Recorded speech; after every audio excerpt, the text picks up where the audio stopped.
আজকেও আরেক দফায় হাদি হত্যার প্রতিবেদন পিছিয়ে গেছে। সরকারের মেয়াদ আছে কয়দিন? এই মাসে আছে আর 5-6 দিন, আর ওইখানে আছে 12 দিন, অর্থাৎ 17 দিন আছে এই সরকার।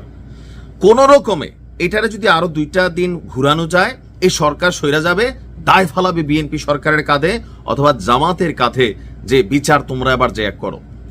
কারণ তাদের যেটা দরকার এটা হয়ে গেছে। হাদি হত্যার বিচারের প্রতিবেদন নিয়ে সাগররুনি কাণ্ড কি শুরু হয়ে গেল না? এত বড় একটা ঘটনা আপনি দেখেন, আর হাদির যে ভাই, হাদির যে পরিবার, তারা কি আসলে বিচার চায়?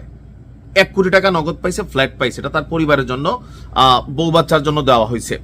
কিন্তু তার যে বড় ভাই আগাগোড়া প্রচন্ড লোভী, তার চেহারা দেখলে মনে হয় প্রচন্ড শিয়ালের মতন ধূর্ত প্রাণী। এমনকি গতকালকে তার একটা বক্তব্য দেখতেছিলাম, সে বলতেছে তার নিরাপত্তা ইস্যুতে তাকে যেন সরকার কোন দেশে পাঠাই দেয়, বিদেশে। আরে বেটা, তুমি তো বার্মিংহামে যুক্তরাজ্যের কাহিনী তো কইরা ফেলছো। 3 বছরের জন্য সরকার থেকে ভাইয়ের চেতনা বেচা, বিচার বেচা, তুমি কিন্তু ভাই ধান্দাবাজি কইরা ফেলছো। মানুষ তোমাদের মুখে ওয়াক থুইং মারতেছে। সর্বশেষ হাদির যে ছেলেটা, এই ছেলেটারও তার মার কাছ থেকে কায়রা নেওয়ার পরিকল্পনা। আপনি দেখেন কি পরিমাণ আগাগোড়া লোভী একটা মানুষ। কই থেকে আসছে এ? তারে কোনো সুযোগ সুবিধা দেওয়ার কোনো কারণ ছিল সরকারের? আমি বলছি যে যদি কোনো কিছু সুযোগ সুবিধা দেওয়া হয়, 100% যদি হাদির বাবা থাকে তিনি পাবেন, হাদির মা থাকে উনি পাবেন, হাদির স্ত্রী এবং হাদির সন্তানের জন্য কইরা ফেলেন। কিন্তু তারা কেন যুক্তরাজ্যে পাঠানো হলো? এখন দেখেন লন্ডনে যাওয়া নিয়ে আপনি দেখছেন তার বিরুদ্ধে পুরো বাংলাদেশ খেপছে। কেন? ভাই হত্যার বিচার বেচা দেওয়া একমাত্র প্রাণী হাদির বড় ভাই এই ওমর শরীফ। সে বলছে কি হাদির স্ত্রীকে রেখে তার যে একমাত্র সন্তান হাদির, এই ছেলেটাকে নিয়ে এসে যুক্তরাজ্যে যাইতে চায়। এ বিষয়ে তার বিরুদ্ধে পুরো বাংলাদেশ যখন খেপছে, সর্বশেষ কি বলা হয় যে আমরা দেখলাম যে তার ব্যাপারে আম্মার থেকে শুরু করে সবাই আপনার বলছে যে exactly this is a point. 11 মাসের শিশু ফিরনাসের দেখভাল দেখিয়ে শহীদ হাদির লাশের সর্বোচ্চ সুবিধা নিশ্চিত করতে চায় ফিরনাসের বড় চাচা। এটাও বলে দিল যে শহীদ উসমানের হাদির স্ত্রীকে রেখে দাও, সন্তানকে দাও। মানে শহীদ উসমান হাদির স্ত্রীর কোনো অনিরাপত্তা নাই, দুনিয়া একমাত্র অনিরাপত্তায় ভোগা হাদির বড় ভাই।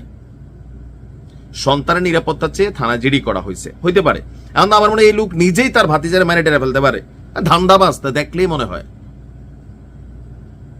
আপনি এই যে কি জানি একটা ছেলে আছে হাদির বন্ধু, সারাদিন কান্নাকাটি করে, ছেলেটা সাবের না জাবের, মায়া লাগে ছেলেটা দেখলে। আর তার ভাই কি পরিমাণ লোভী।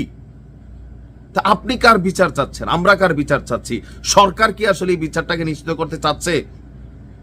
17 দিন ক্ষমতায় আছে, আজকেও বলা হইল যে হাদির হত্যার প্রতিবেদন পিছাই গেছে। কেন ভাই? মানে কেন? এখন এটা সিস্টেম, এটা নিয়ে যত আলোচনা হবে ভেতর থেকে হয়তো অনেক কিছু আসবে। এটাতে হয়তো কেসু খুললে সাপও বেরোতে পারে। হাদিকে কারা মারলো? এখন যাই ঘটে সব আওয়ামী লীগ, যুবলীগ, ছাত্রলীগের উপর চাপাই দিয়া শান্ত রাখা যায়, বাট ইতিহাস কথা বলবে। আওয়ামী লীগ নিজে বলছে সরকারকে সুষ্ঠু ইনভেস্টিগেশন করে প্রমাণ করতে বলুন যেটা আওয়ামী লীগের কর্ম কিনা। আওয়ামী লীগ নিজেও চাইছে হত্যার বিচার, আমরাও চাই প্রকৃত ঘটনা সামনে আসুক। এখন ওই যে ছেলের নামে এত অভিযোগ, সে দিছে ভিন্ন ঘটনা। সবকিছু মিলাইয়া আপনার রক্ত যখন আপনার সাথে বেইমানি কইরা বসে, আপনি দুনিয়াতে লড়াই করবেন কোথায়? এখন হাদিরে যত বেচা যায় পলিটিক্যালি চেতনা দিয়া যার যার ধান্দা শেষে মিলাইতেছে। দিন শেষে হাদিরা বাসমারা খায় জীবন দিয়ে এই দেশে। আল্লাহ তারে হেফাজত করুক তার বাচ্চাটারে।